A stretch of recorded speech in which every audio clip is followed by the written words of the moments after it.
आज आपको बॉलीवुड की अपने ज़माने की धड़कन, सबसे पहली आइटम गर्ल और सबसे खूबसूरत एक्ट्रेस के तौर पर शुमार हेलन की ज़िंदगी के ऐसे ऐसे उतार चढ़ाव के बारे में बताएंगे कि आप वाकई में सोचने पर मजबूर हो जाओगे कि ये जीवनी है या कोई मसाला फिल्म। नमस्कार, फिल्मी तराना चैनल के एक और बेहतरीन और जानकारी से भरपूर एपिसोड में आपका स्वागत है। हेलन का जन्म हुआ था 21 नवंबर 1938 को बर्मा के यंगॉन में। इनके पिता डेसमियर जॉर्ज एक एंग्लो इंडियन थे, जबकि इनकी माता बर्मीज थी। हेलन जब छोटी ही थी तब इनके पिता की मृत्यु हो गई थी। इनकी मां ने रॉबर्ट रिचर्डसन नाम के एक ब्रिटिश आर्मी के ऑफिसर से दूसरी शादी कर ली थी। हेलन की मां को दूसरे पति से एक बेटा और बेटी पैदा हुए थे। दूसरे पति से हेलन की मां तीसरी दफा जब गर्भवती हुई थी कि तभी दूसरे विश्व युद्ध के दौरान जापान ने बर्मा पर हमला कर दिया था। जापानियों ने बर्मा पर जबरदस्त बमबारी की। हेलन के सौतेले पिता जापानियों के एक हमले में मारे गए। जान बचाने के लिए हेलन की मां ने अपने सभी बच्चों के साथ हिंदुस्तान की तरफ भागना शुरू कर दिया। बर्मा से जान बचाकर भागने वाले लोगों का एक बड़ा काफिला भारत की तरफ चल पड़ा था। अपने सगे छोटे भाई और दो छोटे सौतेले भाई बहनों के साथ हेलन और उनकी मां को जिंदगी बचाने के लिए उस सफर में बेहद ही मुश्किलों का सामना करना पड़ा था। इन लोगों ने कई दिनों तक भूखे प्यासे रह करके दिन गुजारे थे। इस बीच इनके काफिले के कई लोग बीमारी से मर भी गए थे। रास्ते में कुछ लोग, गांव के कुछ बंदे इन्हें जरूरत का पानी और कुछ खाना दे दिया करते थे, जिनकी वजह से इनकी जिंदगी बची रह गई थी। लेकिन वो सफर बहुत लंबा था और खाना बेहद कम था। किसी तरह हेलन की मां अपने परिवार को लेकर ब्रिटिश आर्मी के कैंप तक पहुंच गई थी। ब्रिटिश आर्मी ने उनकी मदद की और आखिरकार 9 महीनों के उस सफर के बाद सितंबर 1942 को हेलन का परिवार आसाम के डिब्रूगढ़ आ पहुंचा था। उस बेहद थका देने वाले संघर्ष ने हेलन और उनकी मां को तोड़ कर रख दिया था। लोगों की हालत इतनी ज्यादा बुरी हो चुकी थी कि ब्रिटिश आर्मी ने अपने सिपाहियों की एक मिलिट्री हॉस्पिटल में उनको भर्ती करवाया था। जब इनकी हालत में सुधार हुआ तो हेलन की मां कलकत्ता आ गई और यहां नर्स की हैसियत से आर्मी हॉस्पिटल में काम शुरू कर दिया। कलकत्ता आए उन्हें 2 साल ही हुए थे कि स्मॉल पॉक्स की वजह से हेलन के छोटे भाई की मौत हो गई। बेटे की मौत ने हेलन की मां को बुरी तरह तोड़ कर रख दिया। उन्होंने कलकत्ता छोड़ने का फैसला कर लिया। फिर एक दिन हेलन की मां अपने परिवार के साथ मुंबई चली आई। हेलन की मां ने मुंबई में एक प्राइवेट अस्पताल में नर्स की नौकरी ज्वाइन कर ली। हेलन और उनके छोटे भाई बहनों को एक सरकारी स्कूल में दाखिला दिला दिया गया। लेकिन हेलन की मां की सैलरी इतनी ज्यादा नहीं थी कि वो सभी बच्चों को पढ़ा पाती, इसलिए उन्होंने हेलन की पढ़ाई छुड़वा दी। इसी दौरान हेलन की मां की दोस्ती उस दौर की फिल्मों की मशहूर डांसर कुक्कू मोरे से हुई। हेलन की मां ने कुक्कू मोरे से रिक्वेस्ट की कि हेलन को भी फिल्मों में कोई काम दिला दिया जाए। तब कुक्कू मोरे ने हेलन की मां को सलाह दी कि पहले हेलन को डांस की ट्रेनिंग दिलाओ, तब जाकर के उन्हें कोई काम मिल पाएगा।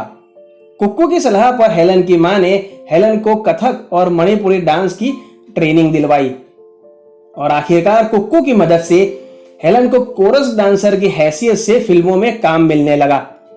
साल 1951 में रिलीज हुई साबिस्ता और आवारा नाम की फिल्मों में हेलन को पहली दफा कोरस डांसर के तौर पर काम करने का मौका मिला। क्योंकि हेलन कुक्कू की दोस्त की बेटी थी, तो कुक्कू ने हेलन को लीड डांसर के तौर पर काम मिले, इसके लिए कोशिश शुरू कर दी। जल्द ही कुक्कू की कोशिश से रंग लाई और 1952 में रिलीज हुई फिल्म अलिफ लैला में पहली दफा हेलन को सोलो डांसर के तौर पर काम मिला। इसके बाद कुछ गानों में हेलन ने कुक्कू मोरे के साथ भी परफॉर्म किया और जल्द ही हेलन के डांस और उनकी खूबसूरती ने उन्हें लोकप्रियता दिलानी शुरू कर दी। धीरे धीरे हेलन ने कुक्कू मोरे को रिप्लेस करना शुरू कर दिया। साल 1958 में रिलीज हुई फिल्म हावड़ा ब्रिज के गाने मेरा नाम चिंचिंचू से हेलन लोकप्रियता के शिखर पर पहुंच गई। देखते ही देखते हेलन फिल्म इंडस्ट्री की पहली आइटम गर्ल बन गई। हेलन ने न केवल इंडियन क्लासिकल बल्कि कैबरे डांस में भी जमकर अपने जलवे दिखाए। हेलन सेक्स सिंबल बन गई। इन्हें हिप बॉम्ब कहा जाने लगा। फिल्म इंडस्ट्री का हर बड़ा निर्माता उनके साथ काम करने के लिए उतावला हो गया। ये वो दौर था जब फिल्मों में कैबरे सॉन्ग होना बहुत जरूरी माना जाता था। हेलन की डिमांड बढ़ने लगी और उन्होंने खूब पैसा कमाना शुरू कर दिया। एक सीलन भरे बदबूदार कमरे में रहने वाली हेलन कुछ ही सालों में एक आलीशान बंगले की मालकिन बन गई। हालांकि इस दौरान जो इकलौती बुरी चीज हेलन की जिंदगी में हुई वो ये थी कि कुक्कू मोरे ने हेलन को बॉलीवुड में कामयाबी दिलाई। उसी कुक्कू मोरे से हेलन के रिश्ते बेहद ही ज्यादा खराब हो चुके थे। हेलन हर दिन कामयाबी की नई इबारत लिख रही थी। इसी दौरान Helen film producer PN Arora के साथ रिलेशन में आ गई। कुछ दिन लिव इन में रहने के बाद आखिरकार हेलन ने पीएन अरोड़ा से शादी कर ली। उधर कुक्कू मोरे, जिनके बदौलत हेलन को बॉलीवुड में ये मुकाम हासिल हुआ था, उनकी हालत खराब रहने लगी।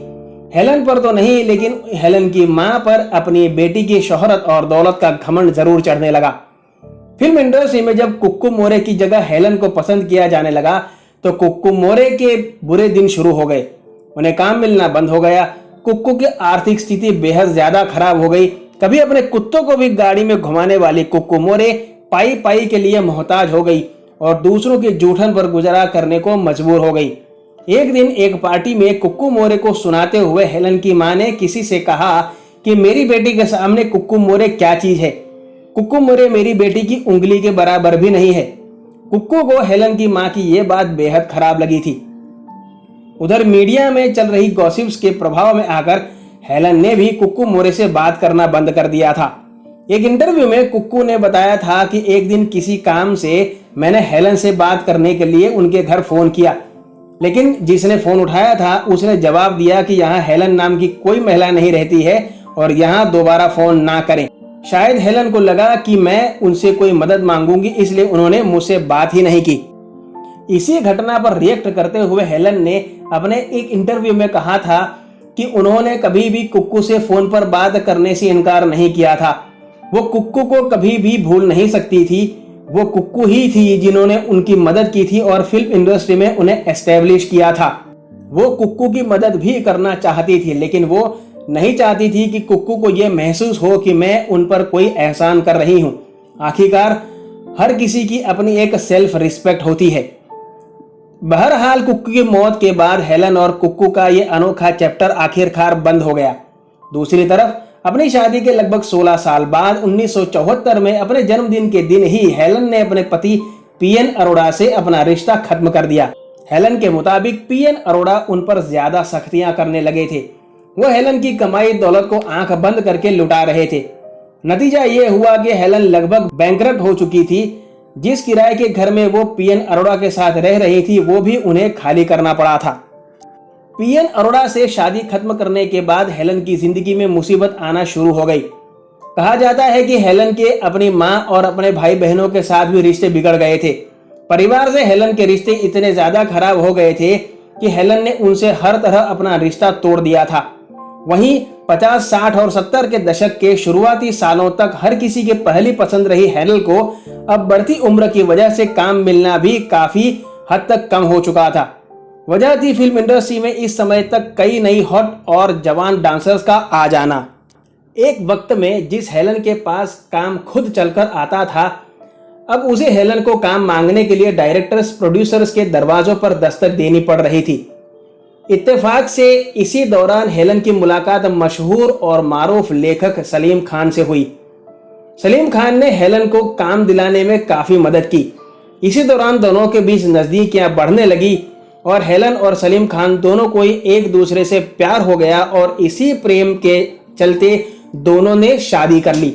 साल 1981 में हेलन और सलीम खान ने शादी कर ली थी। हालांकि तब हेलन और सलीम खान दोनों को ही खान परिवार की तरफ से बहुत ज्यादा गुस्से का सामना करना पड़ा था। ना तो सलीम खान की पत्नी और ना ही उनके बच्चे हेलन के साथ रहना चाहते थे। हेलन भी सोचने पर मजबूर हो गई थी कि क्या उन्होंने सलीम खान से शादी करके ठीक किया या नहीं। लेकिन कुछ समय बीतने के बाद और हेलन के अच्छे बर्ताव के कारण उन्हें घर में स्वीकार कर लिया गया और अब बच्चे भी हेलन को मां के रूप में स्वीकार करने लगे थे। सलीम खान से शादी करने के बाद हेलन ने फिल्मों से पूरी तरह से संन्यास ले लिया था। हालांकि कुछ कुछ फिल्मों में वो गेस्ट अपीयरेंस दे दिया करती थी। आज हेलन 84 साल की हैं और अपने परिवार के साथ खुश हैं। उनके खुद के कोई संतान नहीं है, उन्होंने एक बेटी गोद ले रखी है। कैसी लगी आपको हेलन की रोलर कोस्टर भरी कहानी, मुझे कमेंट बॉक्स में जरूर बताइएगा। और ऐसी ही अनकही अनसुनी रोचक जानकारी पाने के लिए जुड़े रहिए फिल्मी तराना चैनल के साथ। आपसे मुलाकात होगी जल्द, तब तक अपना ख्याल रखें। धन्यवाद।